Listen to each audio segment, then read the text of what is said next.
All right, folks. Hi there. I'm just going to start doing these let's go on a snake hike segments with you and just try and figure out what we can do to increase reach of educational programs about snakes.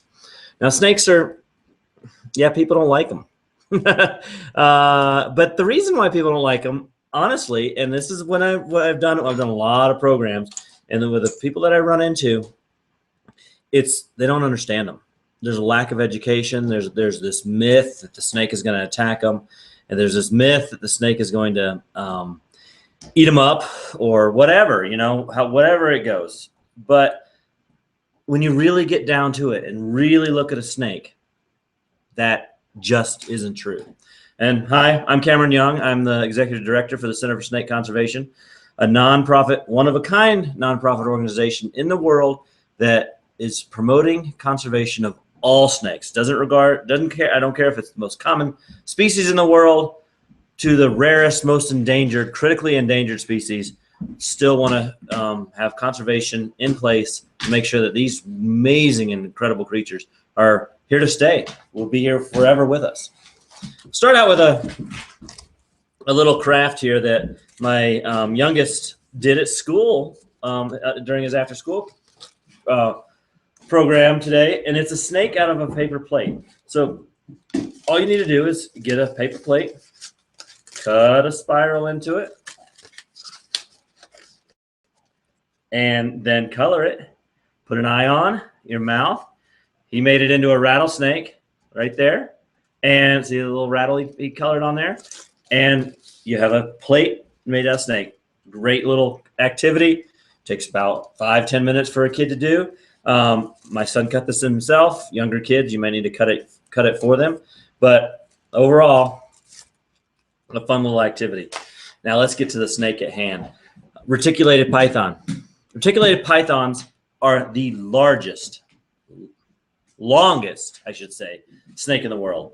Now, an anaconda might outweigh a python, but nothing grows longer. And people are like, well, how long is long? 50 feet? No. 25 feet? Maybe. 30 feet? No.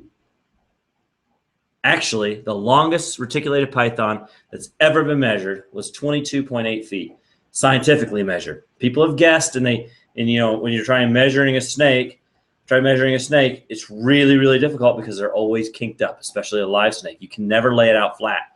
Oh, look at this. This is our baby reticulated python. Check out that little snake. Let's get it right there.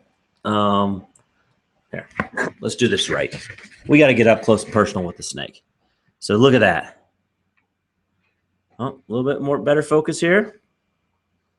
Don't focus on me.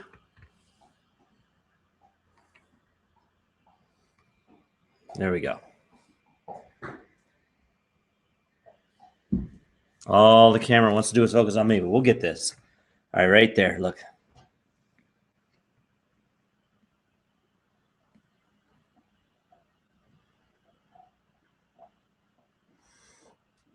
That's an amazing snake.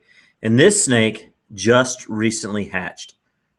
On its belly is an umbilical scar, which, let's see if we can see that, which just like you, just like a human, snakes have belly buttons. What? You're kidding me. Snakes don't have belly buttons. Yes, they do. And here we're going to show you this snake's belly button.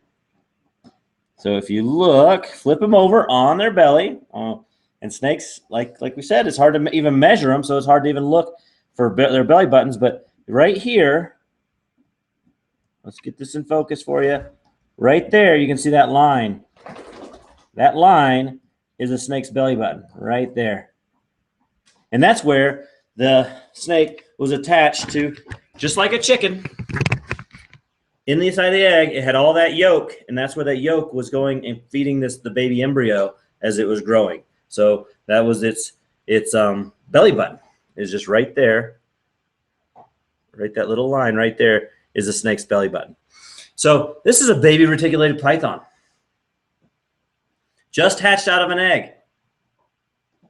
barely 2 feet long, barely 2 feet long. Guess how big these things get? I said some people guess 50 feet. Some people guess 30 feet. And I said 22.8 feet long is the one measured.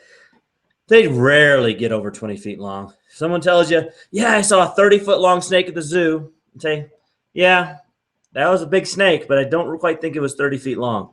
And there's evidence of that is the Bronx Zoo had a snake forever that they swore was 30 feet long.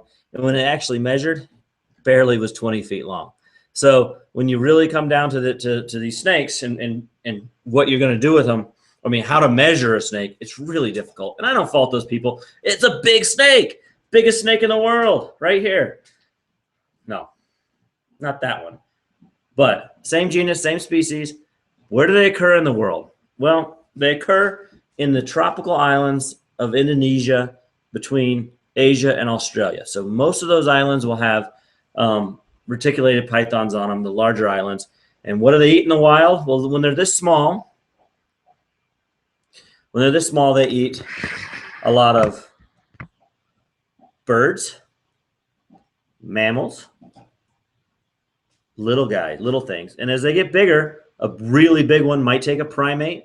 It might take a pig, you know, all sorts of other things. But I want you to look at on this snake, though, is right there. You see, oh, here, let's get it in focus with me, and then we'll bring it in. Come